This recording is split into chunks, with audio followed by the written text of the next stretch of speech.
How's everybody doing? Is everybody awake? Well, you're here. I guess that's half the battle, right? So I'm Henry Schulman, Alfred, and Steve. Go ahead and introduce yourselves. Hi, I'm Steve. Alfred Ojukwu. All right, we're all from Microsoft Consulting, Boston-based, Dallas, and New York. All right, so we're here for integrating new Microsoft Application Virtualization 5.0 with other virtualization solutions. That's why we had the line music before, so that was the picture with the theme. Wait a second. So honestly, I'm trying to see how you guys are going to wake up. So looking at this face, we actually see folks are just kind of sitting here watching. We want you guys to wake up. So go ahead and everyone just stand up for a second. Stand up, stand up, stand up. There you go. Stand up, stand up. There we go. All right. And little stretching. Yeah, there we go. And we want you to get up and yawn. That's what you guys look like right now. Now, really, come on, let's wake up, guys. Yawn. Everyone, if you have to yawn, get it out. We had a great Get the time roar last out. night. Ready? There you go. We want to have some fun today. There you go. So our session's really just going to keep you moving forward with a lot of the conversations you've heard all week around Citrix, around AppV and some of the MDOT products. Specifically, we're focusing on application virtualization and how it integrates with other solutions. Now, I'm going to warn you because one of the challenges we ran into is some of the components that are required, for example, that we need for Citrix aren't available yet. However, we were hoping to be able to kind of demo that. We won't be able to demo that today for you. If you were available and were able to go to Tony Sanchez's session yesterday, he covered the Citrix and AppV components, how they work together. So we'd want to refer you to that session as well. Because we're going to cover similar content. It's on you. It's on Steve now. What's this? There we go. So the agenda is going to pretty much go like this. We're going to start with AppV5, a brief review and overview. We're going to assume that most of you are already somewhat familiar with AppV5, at least this week or possibly prior to coming to TechEd. We're going to talk about how AppV5 will work with Citrix as part of the Microsoft and Citrix Partner Alliance. And then we're going to talk about integrating multiple solutions like AppV and UEV and how we can deliver these applications that provide both state-separated and virtualized application assets and user experience assets with System Center. Then we're going to talk about desktop virtualization in VDI and some of the challenges and pitfalls of VDI and look into how we can use user experience virtualization and storage virtualization, you'll find out what I mean by that as well, to simplify deployment in your VDI environment, or if you decide to take these features into other types of implementations of AppV as well. Then we're going to talk about rapid provisioning and how you can, if you're building out an AppV infrastructure, especially a backend, we're going to talk about server AppV and how you can take advantage of service virtualization to provide rapid provisioning of scaling out solutions.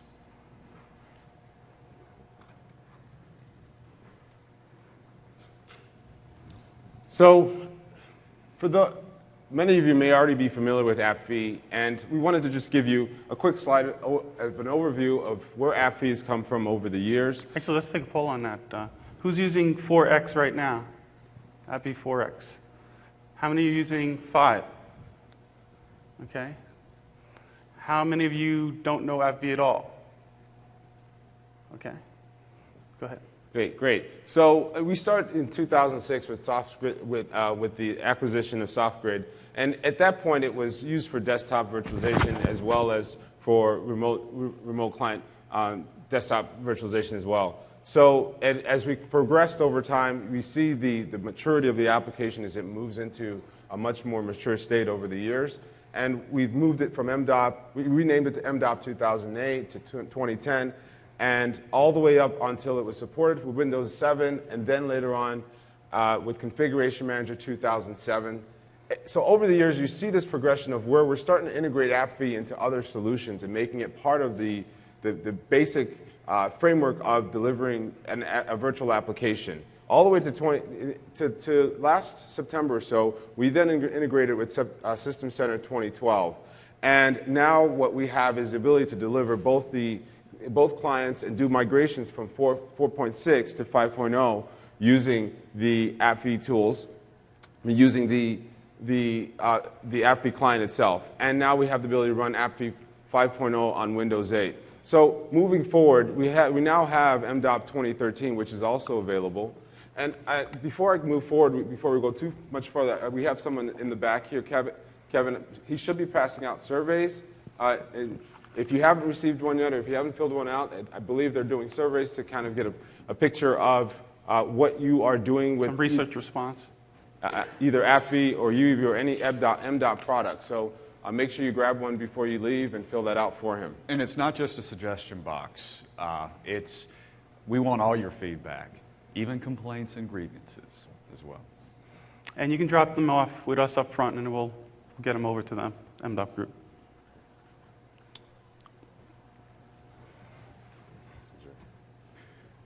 I'd like to start off with a quote.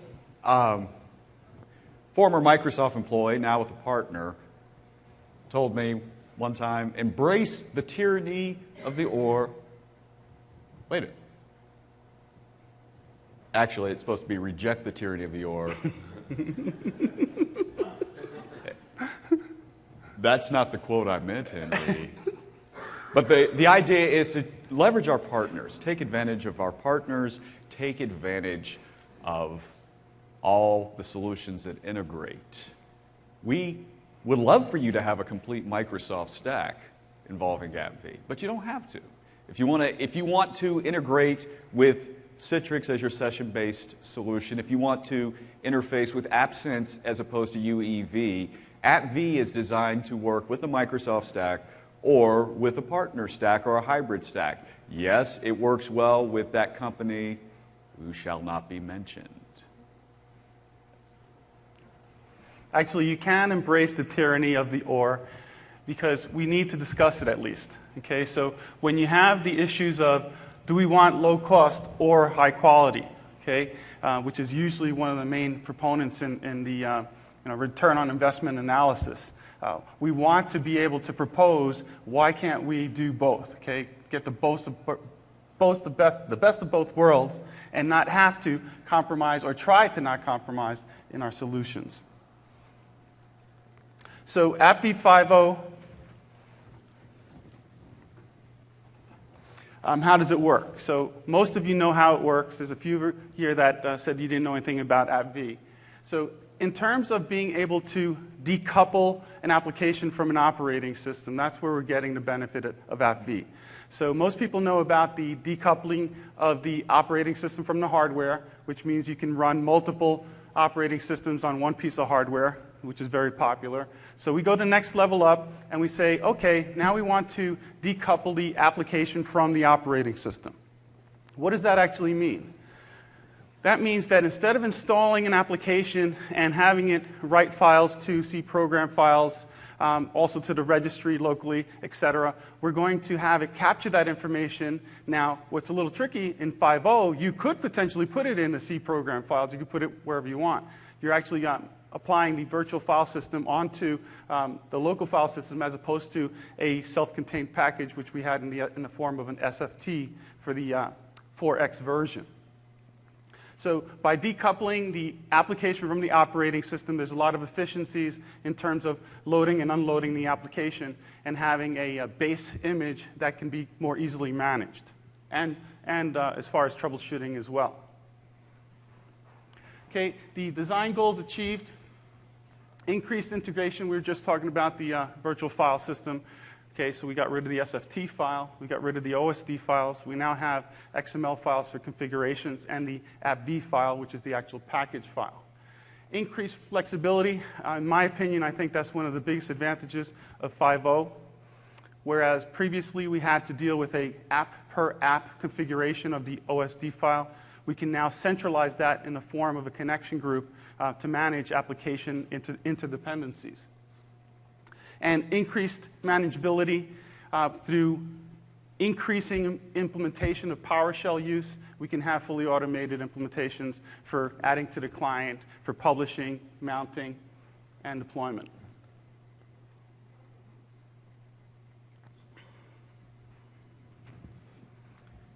Okay, working with Citrix.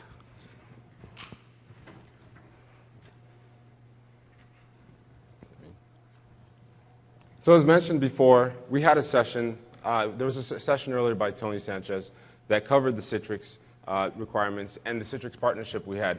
For over 23 years, we've had that relationship with them, ensuring that we could deliver applications in a good way using their solution as well. AppV integrates well with that. The key thing here to remember is that we've been working together to make sure that we could increase the availability of application virtualization using AppV 5.0. One thing that Citrix has done has been to utilize AppV 5.0 as a first-class application delivery method within their infrastructure. So with the move towards Zen Desktop 7 and the overall move towards a newer version, AppV 5.0 becomes a key component of it.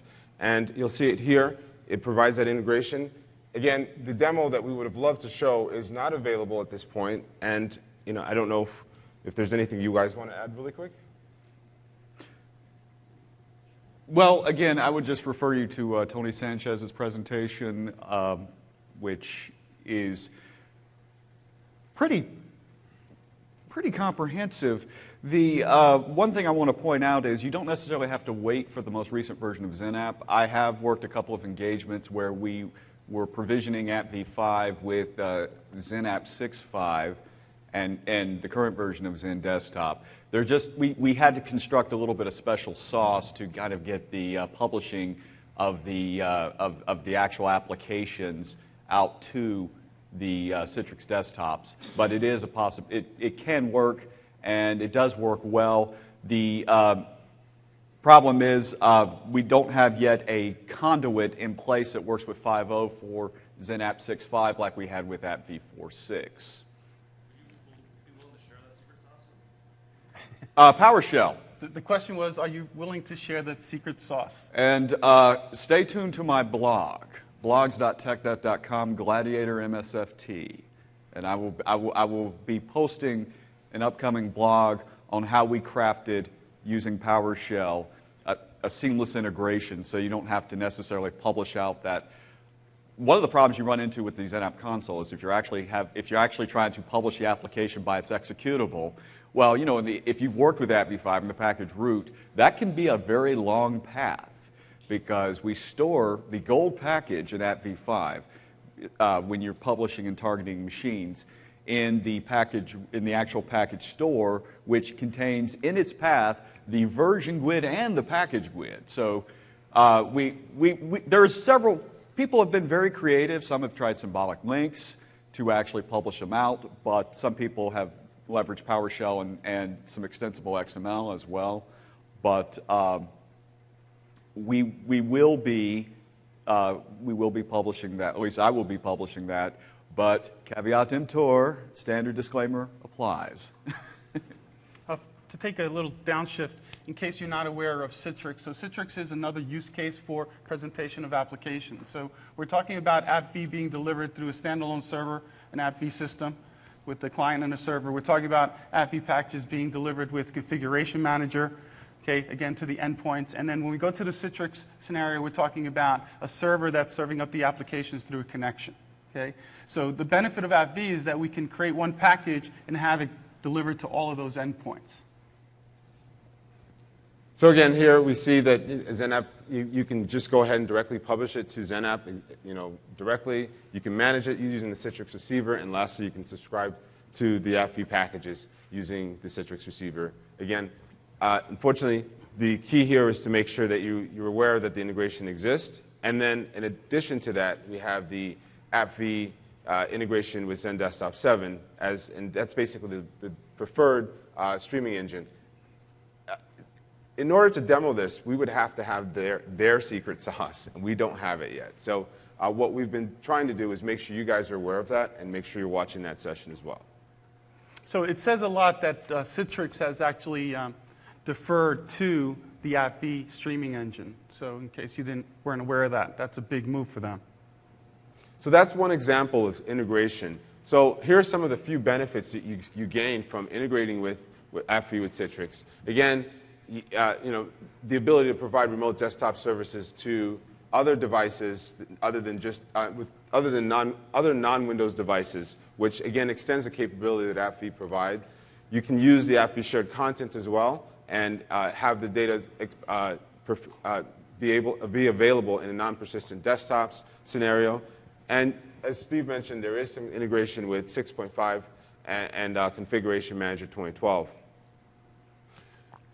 And if you weren't aware of that, there was a connector which is vastly improved. So that allows you to run from Configuration Manager, basically the same steps that you're running at the Citrix Management Console in the form of publishing the application, but you could do it from the Config Manager console. To continue forward, you can run the same AppV packages on various platforms. You see that as an option as well, and just sequencing is made a little bit easier. Citrix also has the ability to use AppDNA to sequence applications. Again, we have our own AppV sequencer engine. All of these are just options that AppV sort of leverages to provide a little bit more extensibility to other products. So that gives you sort of an overview of what how AppV and Citrix are working together. Again, the demo will be able to show you a little bit more. We're doing the session again in TechEd Europe, and hopefully we'll have that available to show you then. So you'll be able to pull it from that event after the conference. And there is the demo.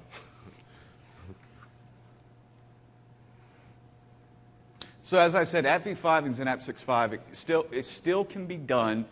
The publishing process requires a little bit of custom integration.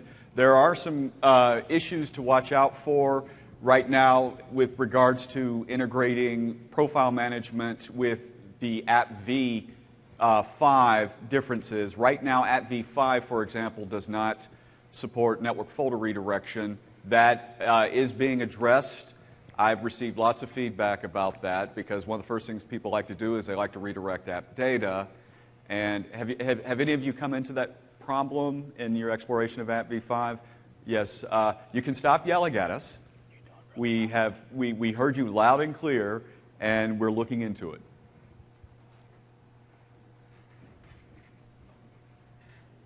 Oh, no, this one's you. This one, So we talked about using AppV in a Citrix environment. We're going to move forward and move into the Configuration Manager. Again, this is a no-brainer, but a lot of times we don't think about how efficient this is. We know we have the AppV management server and the AppV management console to actually facilitate the delivery of applications.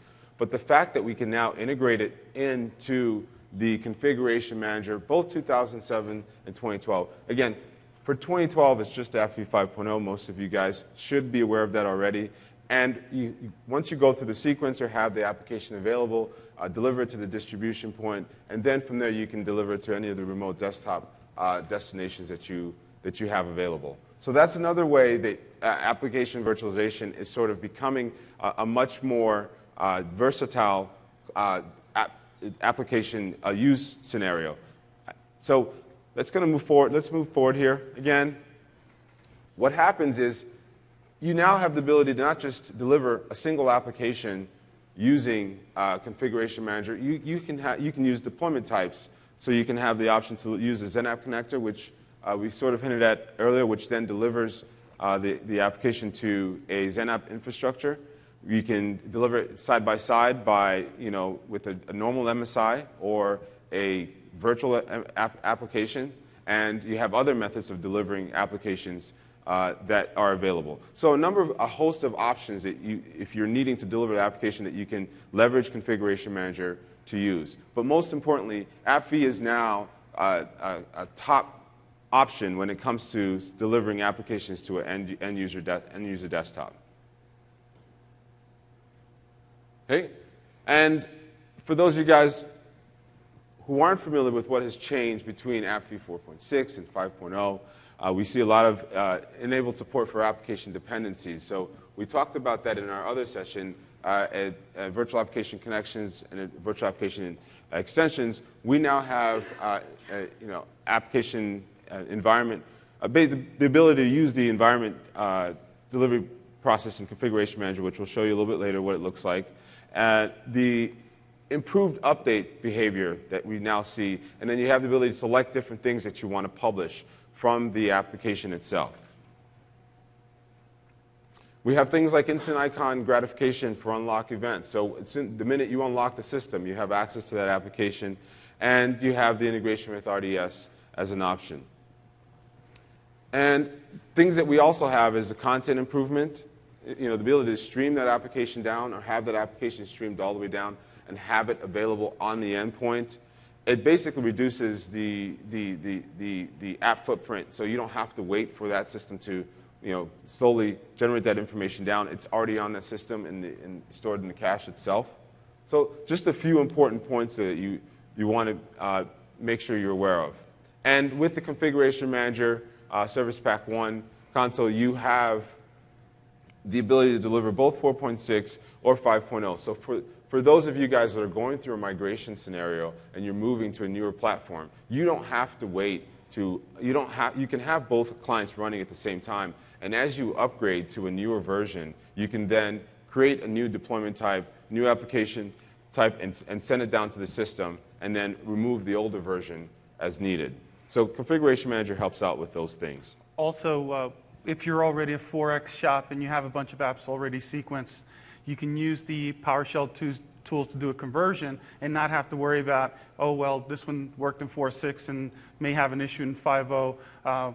We can have both environments running at the same time until those issues are resolved.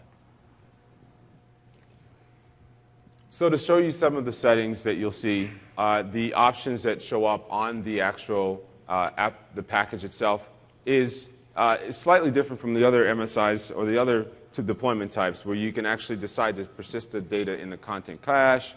You can stream the content down from the distribution point. So you have a number of options, and you can fall back to other distribution points as needed. So I'm going to move past this because I want to get to the demo piece where we kind of talk about what this looks like for you.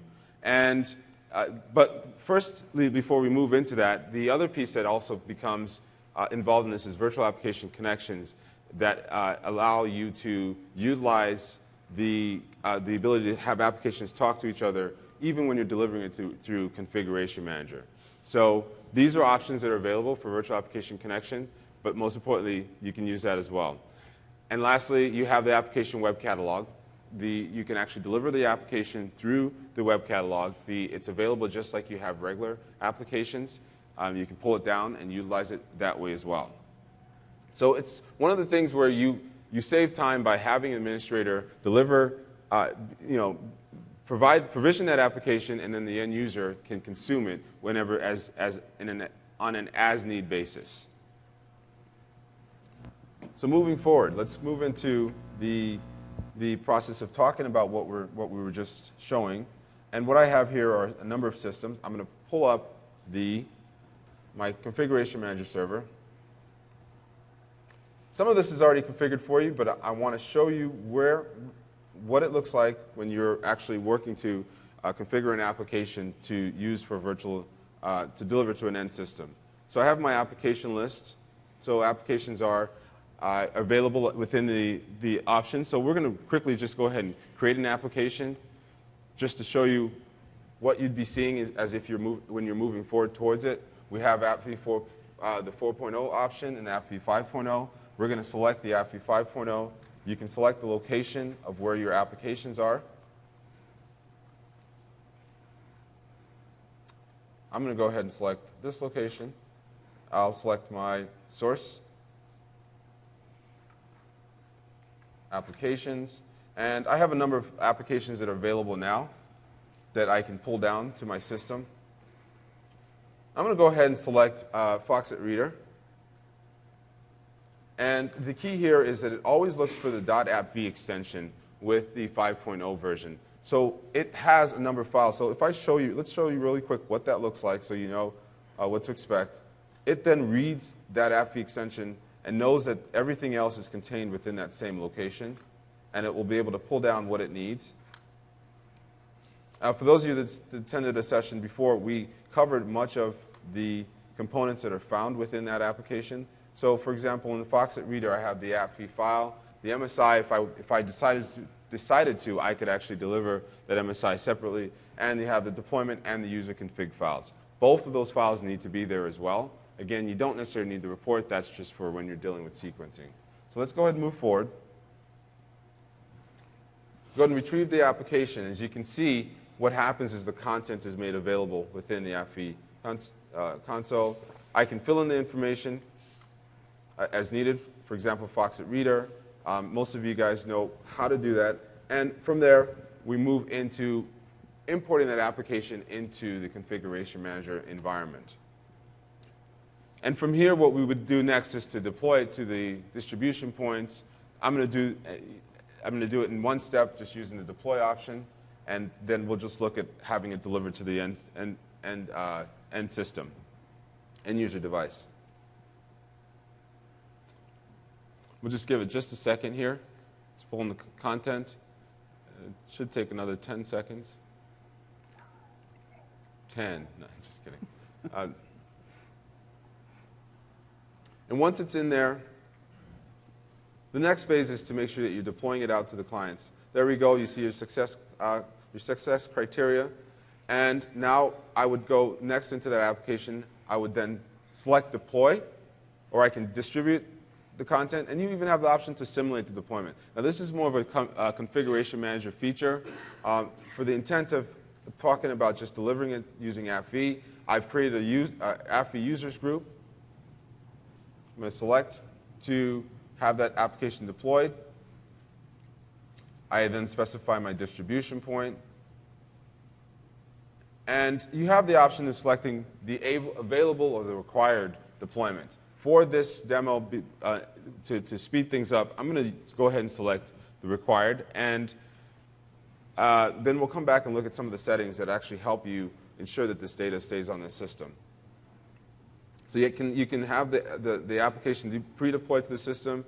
And we're going to go ahead and just leave it as required and leave the default settings. You can specify the scheduled deployment. If you want to do it at a later point in time, you're free to do that. But we're going to use the normal, as soon as possible option. Another feature that was added is to determine where that application actually remains and whether to use Opsman to alert you if there are any issues. We've gone ahead and selected the default for all the settings. And at that point, it then distributes the application to the endpoint, the location on the endpoint system. So at this point, I have 3 different applications. And if I want to monitor and determine what that status is of that deployment, I can come straight here to the application to see whether it's been distributed to the deployment, to the distribution point, and the success criteria. All right? So I have one application installed, one available, and one required. So from there, I would go to an end user system. And to just show you who's part of that group, let's look at that user group just really quick. I have my user collections, and I have 3 members in that group. I'm going to be using Paul for now. So Paul now has the ability to access that application on any system that he's using. So I'm going to jump over to one of my clients. While that one's booting up, I will jump over to my second client. And currently, I'm logged on with Paul. And what I'm going to do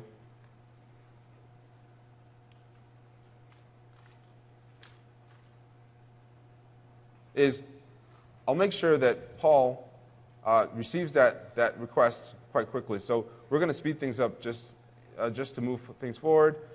And we're going to run the action to do a machine policy retrieval and a user policy retrieval, just to ensure the data gets pulled down to that system. Done. And at that point, it begins the process of processing where that application is. There you go, downloading the software itself. And it's much quicker now with Configuration Manager 2012 Service Pack 1. You're able to see that application pull down fairly quickly, and you'll see that it shows up here. Downloading 11% complete. And everybody's happy about that, right? The amount of time that it takes to actually pull it down. Now, and just to show you a little bit more, some of you may already know this.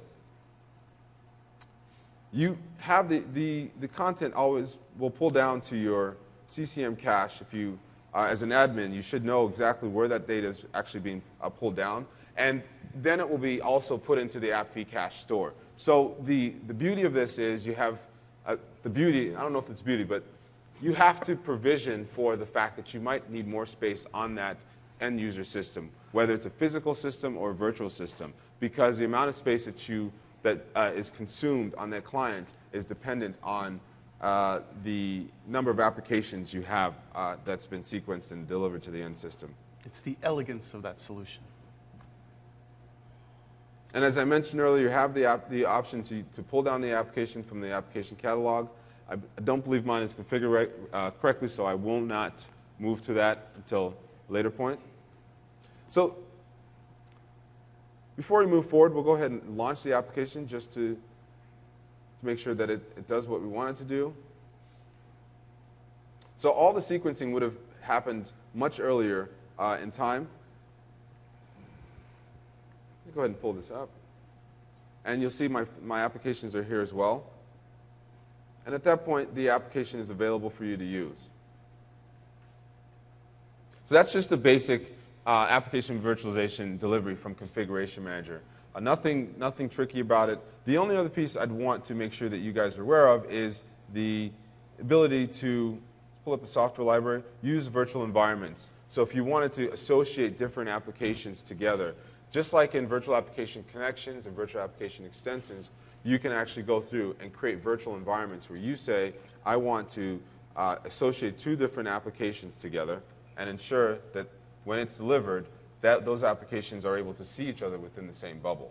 So, for example, if I just double check my applications, I have 3 applications on here. I'm going to use TextPad and Foxit Reader. If I wanted to ensure that those applications could talk to each other in a virtual bubble, what would happen is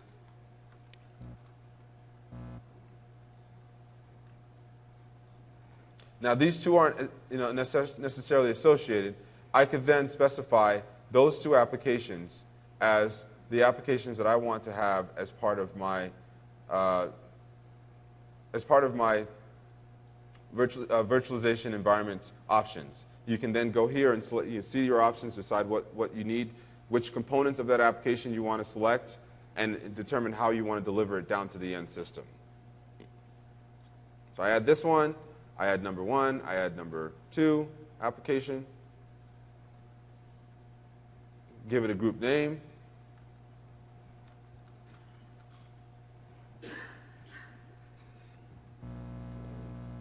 and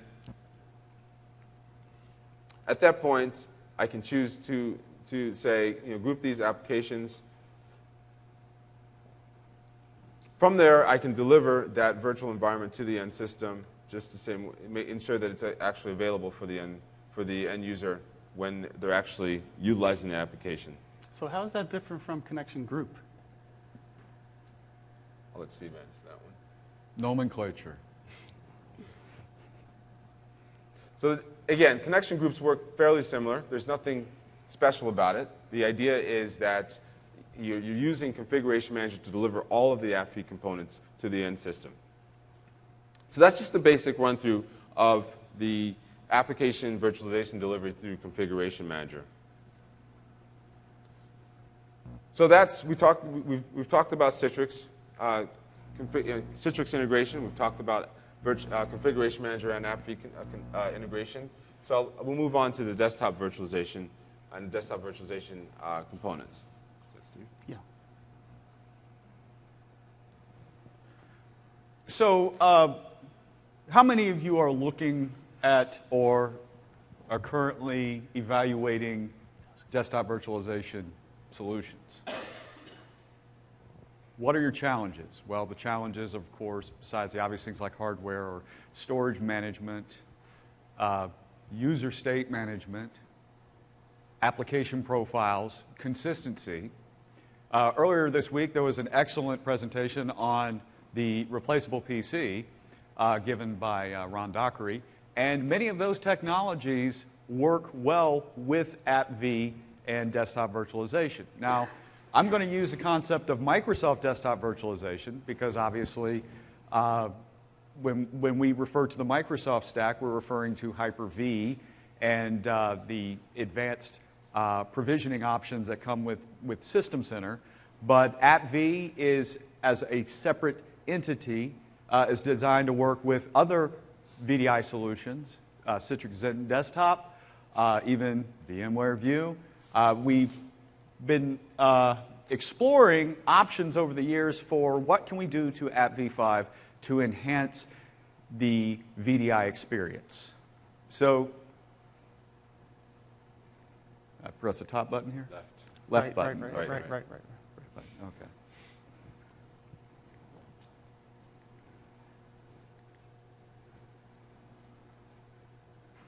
So, folder redirection and user experience virtualization allow us to avoid using things that can possibly degrade the performance of the actual VDI experience. For example, UEV and folder redirection actually provide a much better experience for user-centric consistency than legacy technologies like roaming user profiles. The idea of having an app in a self-contained format is always at the core, always at the center. So we want AppV to have flexible publishing options. We want you to be able to either stream this, we want you to be able to republish this using Remote App or using Zen App, or better yet, maybe not stream at all. Maybe do everything over the network. Reduce your storage costs, possibly. The operating system, of course, Windows everywhere. AppV5 is designed for the modern operating system, Windows 7, Windows 8, which those operating systems are optimized for the VDI experience in the box. The operating system platform, in this case, would be Client Hyper-V and MedV if you decide to go the route of client-hosted virtualization. Now, as far as client-hosted virtualization, MedV is entering sunset, I should advise, because MedV is only for legacy operating systems, which those two are coming out of support. In fact, people ask me this all the time.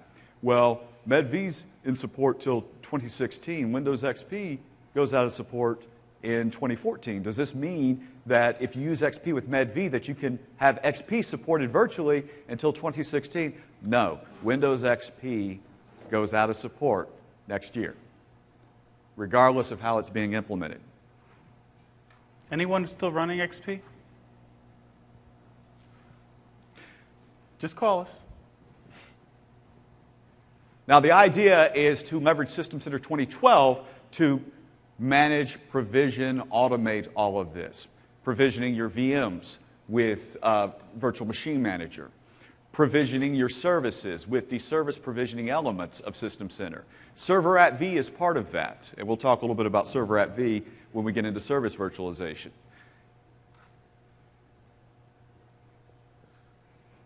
So, as I mentioned earlier, desktop virtualization options, while we prefer that you use a Microsoft stack, you're not forced into a Microsoft stack. There is nothing that prevents AppV from working with non-Microsoft hypervisors. The only stipulation for AppV in terms of the desktop and the RDS client is it has to run on a Windows operating system. So when people ask me, how do I deliver AppV applications to my Android devices? How do I deliver AppV applications to my iPads, for example? Well, that's where you would leverage a partner to republish those applications. So you can still have the consistent one-click deployment methodology of AppV and preservation and state separation of code and assets into an isolated format and just republish it using a partner solution to those non-Microsoft end-user devices. So let's talk about user experience virtualization, or UEV, as you know. So what is user experience virtualization?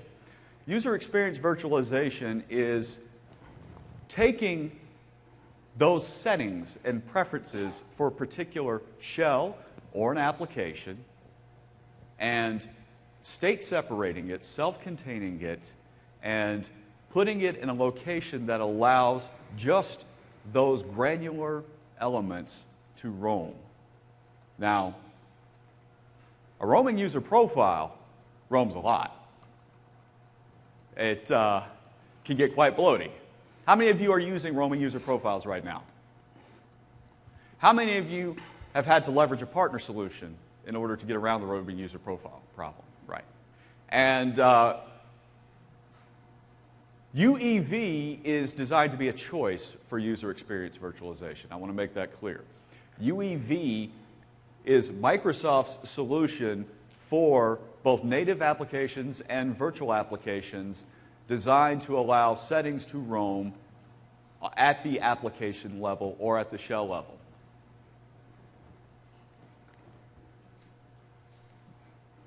Now, the goal for UEV was to pretty much allow consistency at the application level, because people may have applications running not only on different devices, but also in different formats. You may actually have an application that you use at a desktop. You may have an application that may also be used on a tablet or a kiosk computer. And depending on the application, or depending on where the application resides, that application may be in AppV format. It may be natively deployed via MSI. It may actually, if you're using an Android, it may be republished, like using Citrix, for example.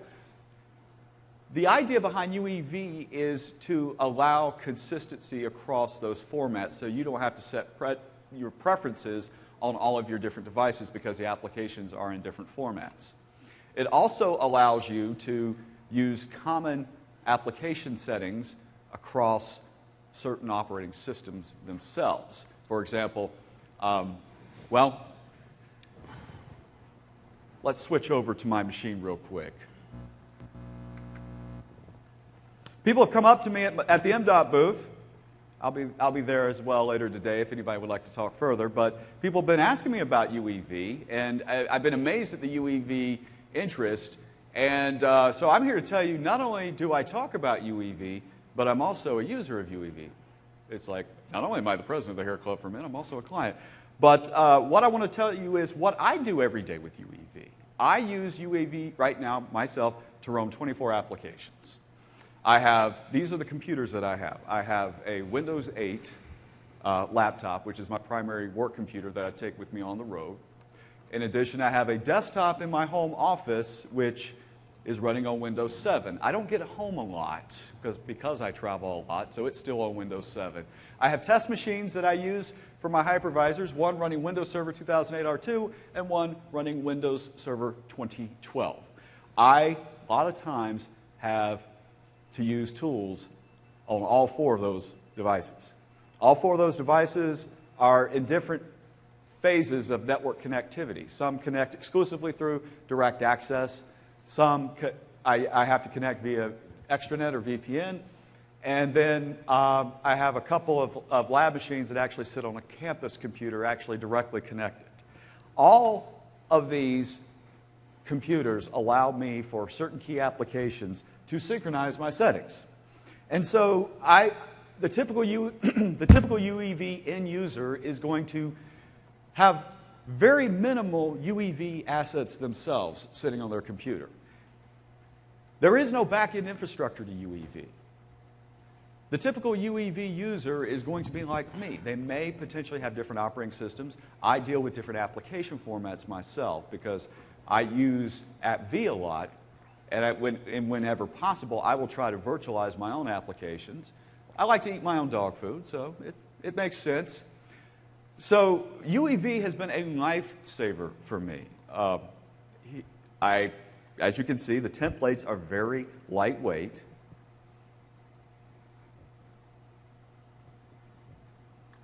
I leverage templates from the community. I create my own templates using the UEV settings generator. So if you don't find a template out there, it's just like @v. Use the settings generator in UEV and make yourself one. How many of you work at schools? How many of you work in offices where you want to ensure that user settings get preserved? UEV is an awesome, awesome solution for that. And because it doesn't require a back-end infrastructure, all you're really concerned with is agent deployment and deployment of the settings templates, which can be integrated into Config Manager. You can also leverage default group policy mechanisms that come with UEV as well to deploy and register the settings templates. You can even use our sample templates that we give out as well. So the next question that I want to talk about is another one I've gotten this week. What's the real overhead? What is the real storage cost of UEV? Because there is a storage cost for UEV. The storage cost comes in the actual storing of the settings. And people were concerned because in the past with @v, we would virtualize the user state for that application if the user state directories and registry settings were included in the application. We stored these in PKG files, and we put the PKG files in app data. And that way, if you redirected app data, you could actually travel and roam. Well, sometimes, especially in terminal server environments, the PKG files would get large, and they would get bloated. Well, as part of the redesign for UEV, or the redesign for @v5, we had, with the development of UEV, the concept of the PKGX format, where we would state separate the registries into PKGX files, and we would manage the files differently to minimize the file size. So, and we would encourage users, and I will encourage you as well, to simplify the roaming experience to take advantage of client-side caching or offline folders. UEV does not require offline folders as its sync method, but I would encourage it because that way your settings are always available offline. If you synchronize or change settings offline, as soon as you get back to the corporate network, it will resync those settings with your settings storage path. So my settings storage path is basically on a network share that is actually not in my home directory. MSIT does not necessarily use home directories unless the user specifies it. So I don't actually use a home directory. So I maintain my settings in an exclusive share. So my settings look something like this. The store for each individual user should be a master directory, and within each directory, based off what you name the template in the XML, you're going to have a folder for each individual application. As you can see, I have both Microsoft and non-Microsoft applications, and I have my business productivity applications. I have things like sysinternals, Procmon, and Process Explorer that I use a lot. Those are primarily the use case for me moving from operating system to operating system sometime. I have debugging tools for Windows because I have preferences there. I don't want to have to go in every time I get a new machine and reload the symbol path. And then I also have my fun applications. I still love the Zoom player. I know Xbox Music is the way to go, but I love the Zoom player. And so I still use it. So what I want to tell you real quick is the total size and storage for my 24 settings, which include about 20 applications and some OS settings, is less than 6 megs. Not a lot of overhead. Now, that will vary from application to application depending on what you're actually roaming. For example, when I'm roaming settings with the PowerShell ISE, most of those settings are pretty much going to be registry-based only. If I'm roaming settings with Procmon, it's going to be mostly registry settings. However, if I am roaming, for example, my themes, there might be some files that come in, and you'll see the PKG DAT file. If I'm roaming Outlook settings with Outlook 2010, obviously there's going to be lots of file settings as well as registry settings.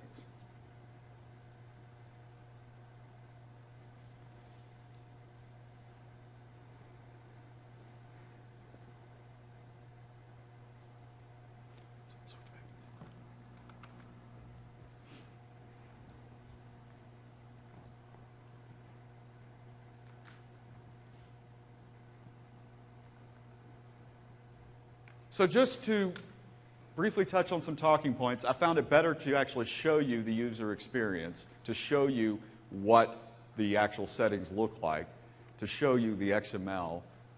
You'll see how lightweight it actually is, and that's the design. Setting storage location, again, AD home directory or standard network share. I do want to point out you can use DFS you can use DFS namespaces, but DFSR is not yet supported. So be advised of that. SkyDrive integration is not in place yet either, but we have heard the feedback on that as well and looking into that. So the UEV agent can be a user-initiated setup. It can actually be deployed alongside of the AppV5 client. You can deploy the agent easily using Config Manager and even put it as part of the base image along with the AppV5 client if you're deploying using MDT, for example, or OSD within Config Manager. And again, the setting location template, it's a template catalog path. I keep mine local, but the template catalog path does not have to be local. That can be on a shared drive as well. Or you can deploy them using your ESD. So, UEV requirements, Windows 7, Windows Server 2008 R2, Windows 8, or Windows Server 2012. Offline files actually you don't have to sync using offline files. I would highly recommend it to optimize the user experience. So benefits of AppV and UEV integration. It's a great complement with AppV because you can use UEV to roam settings. For example, a lot of people who are dealing with the current issue with AppV5, which has issues with app data being redirected, I've actually looked into UEV as a deployment, and they like it because the only reason they were redirecting app data was why? To keep application consistency across multiple, for example, multiple Citrix farms. They find that UEV allows a little bit better integration and a little bit easier integration, and you only have to roam the settings you need. When you're roaming app data or redirecting app data, you're taking everything, and you may not need to be roaming everything. The UEV agent is lightweight, has a filter driver to work at the kernel level to actually speed up things and speed up processes. Works through a combination of scheduled task, works great again with offline files. It also operates using a smart login and synchronization element, so you don't have to sit there and watch a screen or bars go by. A lot of people like UEV simply because they don't have to watch the network file transfer copies every time a user logs off, or something to that effect. Settings, again, right now are just file and registry settings, though. But again, it's very simple to configure. There's no back-end infrastructure, no SQL requirements either. However, I do want to point out a lot of people talk about V2 or V1 profile support. V1 profile support is anything prior to Windows Vista. Well, not everything prior to Windows Vista, but like Windows XP, Windows 2000. So a lot of people, because Windows XP is going out of support at end of life, they are dealing with the migration of users, dealing with the actual migration of user state.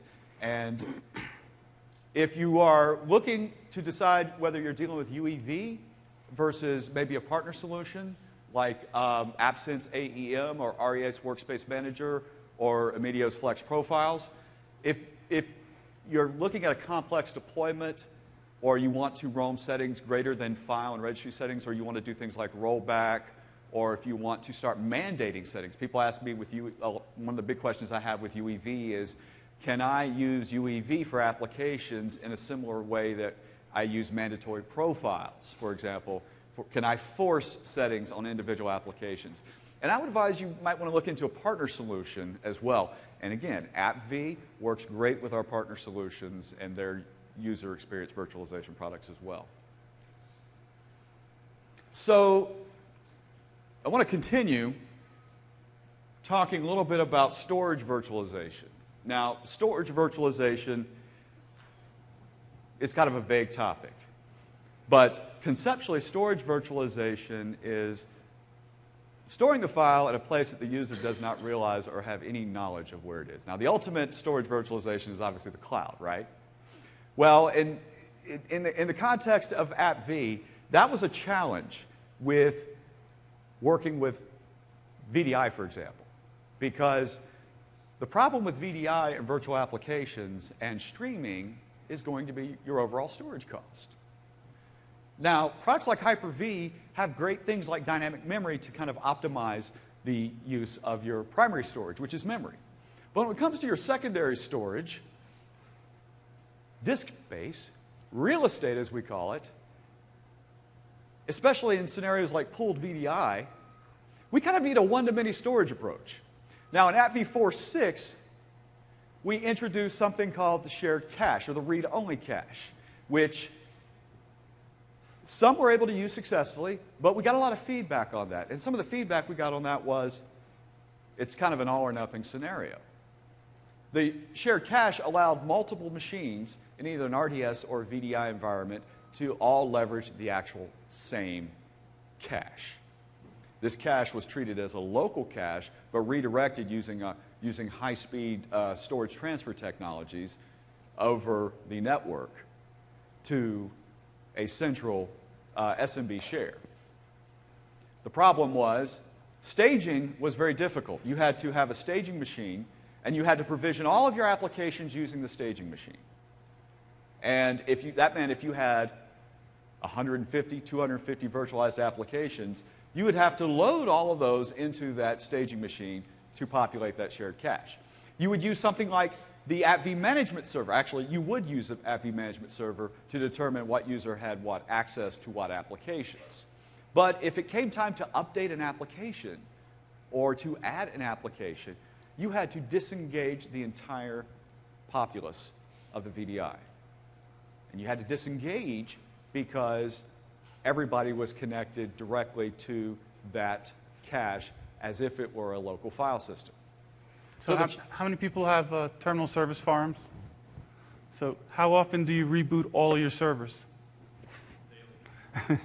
So that's part of the problem. Also, if you had network disconnects, that would do some drastic things to your VDI environment. You pretty much have to reboot every single VDI to reestablish that connection. So with AppV 5, what we did was introduce the shared content store. The shared content store is essentially file system abstraction for AppV 5.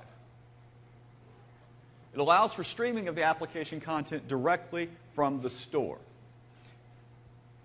Applications are accessed in a very straightforward process, either using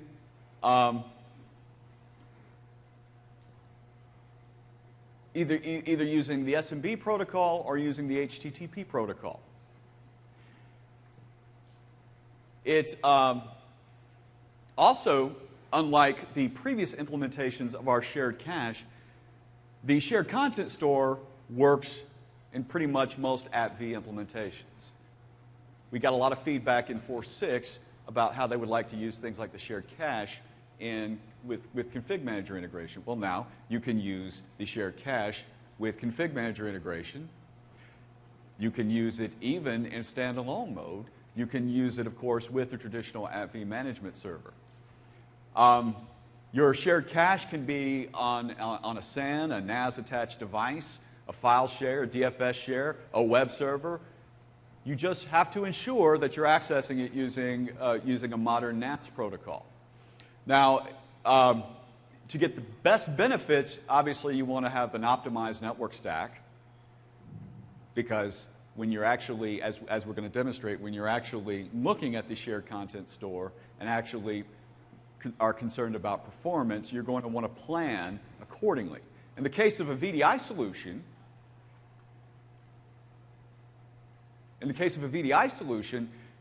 you're going to be working with individual desktops. So obviously, you're going to be more concerned with getting those applications to those virtual desktops as quickly as possible. If you're dealing with an RDS environment, you're also going to want to ensure that you have adequate memory, because essentially the way this works, as I'm going to demonstrate, the files are not really going to ever be present. When we say storage optimization, we really mean it when it comes to the shared content store.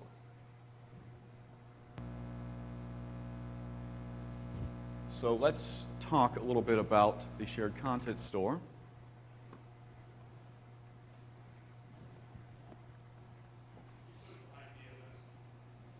Yes? Question was, can you put it behind DFS?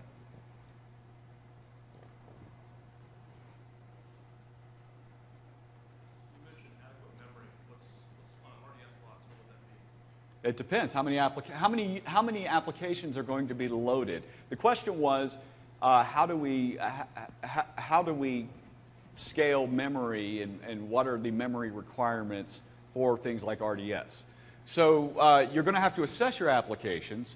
You're going to have to not necessarily be concerned so much about the number of users accessing it, as you are going to be concerned about the number of applications and what the normal resource consumption is going to be of these individual applications. Testing is going to be critical. So here I am. I'm playing with my little @v client, and I've got this client configured to actually launch a few applications. Rumba's always a popular one. Got a little bit of a PowerPoint viewer app here, yeah. Of course, PowerPoint viewer doesn't really do anything, but I've got these applications running. I've got these applications launched. So now,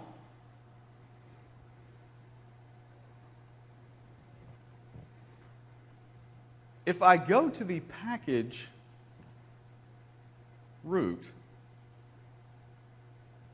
it's going to appear at first that I have files there. But you're going to notice these files have little markers, little special markers here.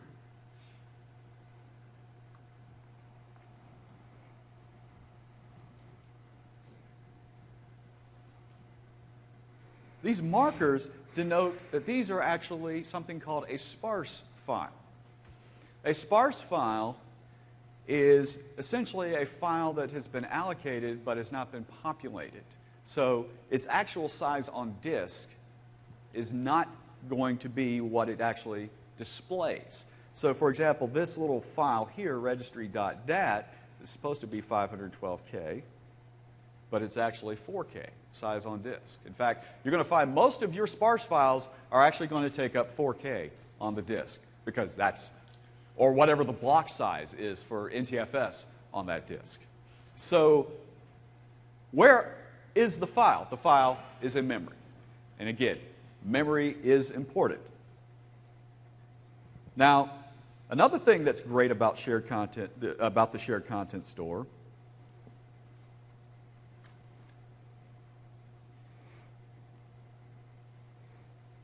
is it's very easy to configure. You enable shared content store, and then you have a package source root.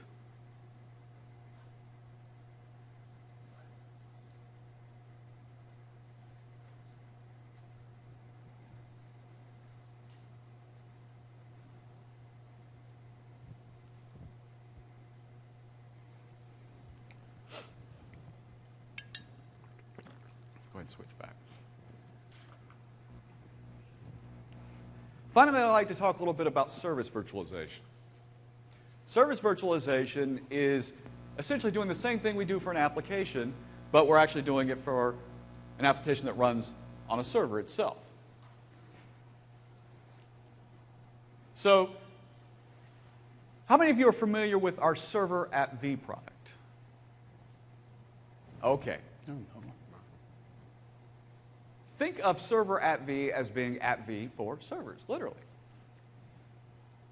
Many things you can virtualize on a server, but you don't necessarily want to isolate them, but you want to have the benefits that app V has in terms of state separation and rapid one-click deployment. And some of the modern features, like one command deployment with PowerShell.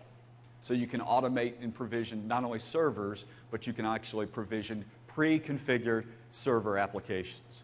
You know that server application that has that 128-page installation manual? Well, Server App V is designed to change that into a one-step process. Server virtualization benefits?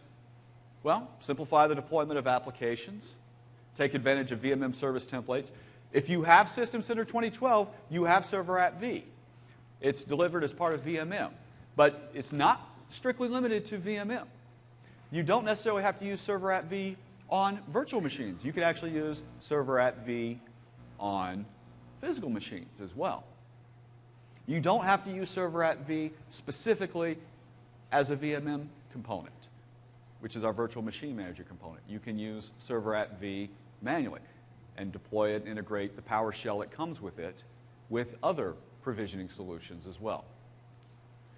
And it literally turns your server apps into images that can be serviced as such and deployed as such.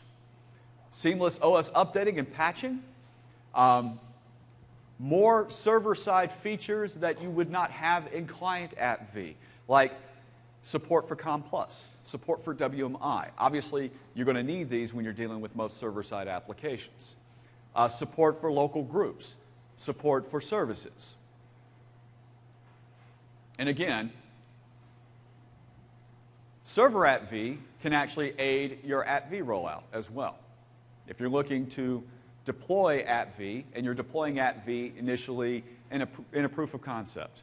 A proof of concept is going to be relatively small. Typically, we move from proof of concept to some type of test pilot. And we move from a test pilot to a production pilot. And then we move from production pilot to more of a scaled out deployment. Well, the challenges with that have been phasing and simplification. And also, a fear that I get is fear of drastic success, early success.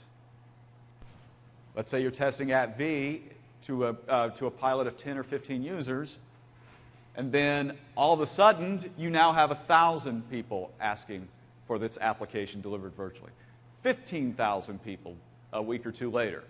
And you've got to scale out an App V infrastructure rapidly. Server App V allows you to scale things like the publishing server, the management server. You can, if you're using our reporting capabilities in App V5, we have reporting services as well that leverages SSRS. If you need to scale out SSRS, you can take advantage of Server App V to do that. You can do this with Server App V and VMM and develop service tiers. You can actually do it out of band of VMM. So, how does Server App V work?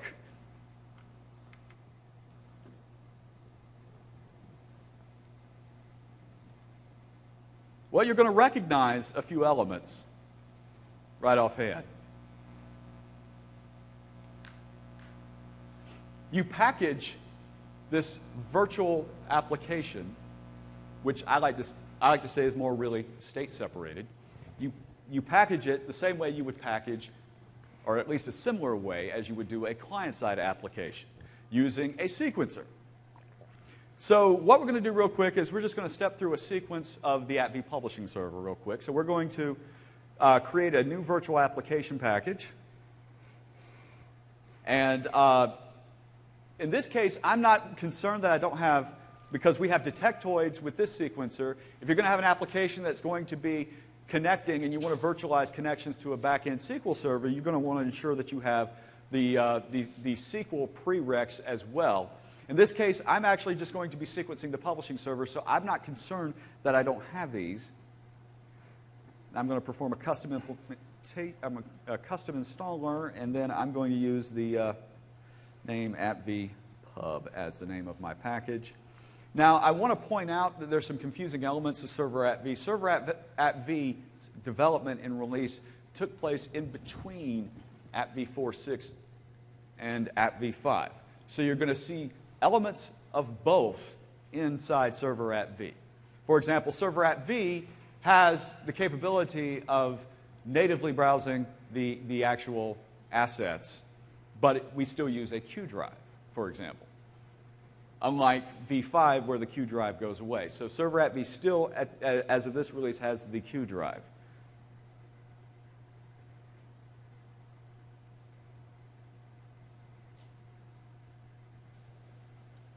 And we wait,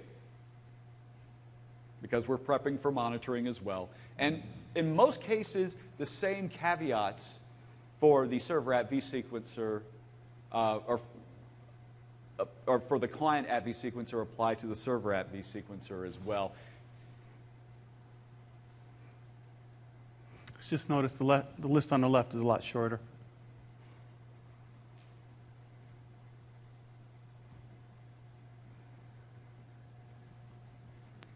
So, for some reason, this is going a little bit slower than I anticipated. That's it.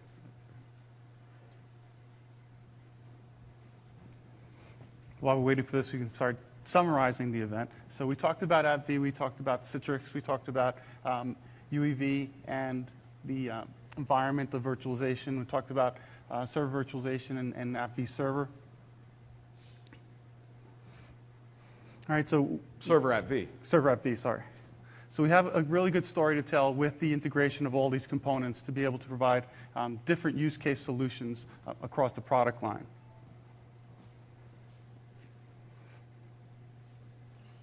So now I'm launching the installer for the appv server component.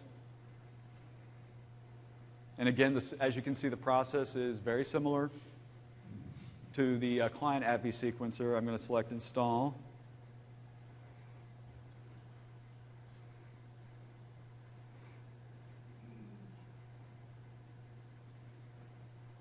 And again, I'm only going to capture the publishing server, and I would advise that if you are leveraging server appv to scale out your appv infrastructure, that you take advantage of state separating all of your components, because depending on how you architect a back end of an appv5 infrastructure, you may have publishing servers in different locations from management servers for the purposes of high availability and resilience. So you want to be able to keep these where you can actually scale them out. You may decide that you want to deploy them to the same box, but you want to give yourself some flexibility.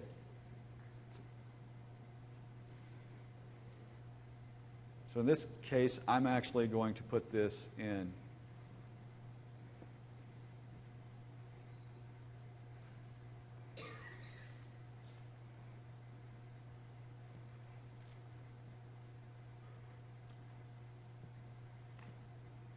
going back to a 4.6 practice. This is the only instance that you'd go back to a 4.6 practice. Mm-hmm. Now, as I type in information here, this is going to be preserved as what we refer to as configuration items. Configuration items can also be managed and configured and added at the very end. So I'm going to be pointing this to my whatever back-end management server I have. And I want to point this out because the flexibility of server appv, even if you don't put exactly what you have here now, that can actually be adjusted by simply opening up the package and modifying the configuration items. I'm going to set my binding here. I'm just going to use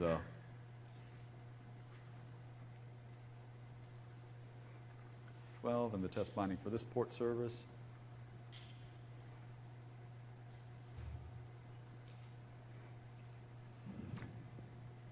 And as we're nearing the end of time here, because it looks like we are, I do want to ensure that, you can go ahead and keep it back on this. Okay. Because they're going to probably run us in or run us out shortly. Feel free to come up if you have any questions. Feel free to reach out to any one of us. I'll be again at the M.Dot booth along with my coworkers as well. We also have PMs here who can also answer your questions on not only App V, but we also have PMs here in System Center who also support Server App V as well and work with Server App V. And we've captured the related sessions that you can go ahead and experience after the conference as well. So the key here, folks, is to make sure that you're considering App V with other virtualization solutions as you're rolling it out. There's a number of ways to implement it. What we hope to have moving forward is to introduce how it can be integrated with Citrix in a really good way and have that as also a demo to show you also. But you consider server virtualization as an option, as Steve finishes off. Consider UEV as an implementation solution, desktop virtualization. All of them go well together as long as you understand what's the requirements to ensure that it works in a good environment. Also, I wasn't kidding about calling us. There were a lot of people that said they're still in XP. Right? Microsoft Consulting Services has a rapid solution deployment service to help you get past that hump to Windows 7 or Windows 8 for 1,000 PCs and 100 applications to get you real quick start if you need some assistance with that. Call your Microsoft rep on that. Can you switch me real quick? So again, for those of you who have to leave, thanks for showing up, and we'll go ahead and answer questions afterwards.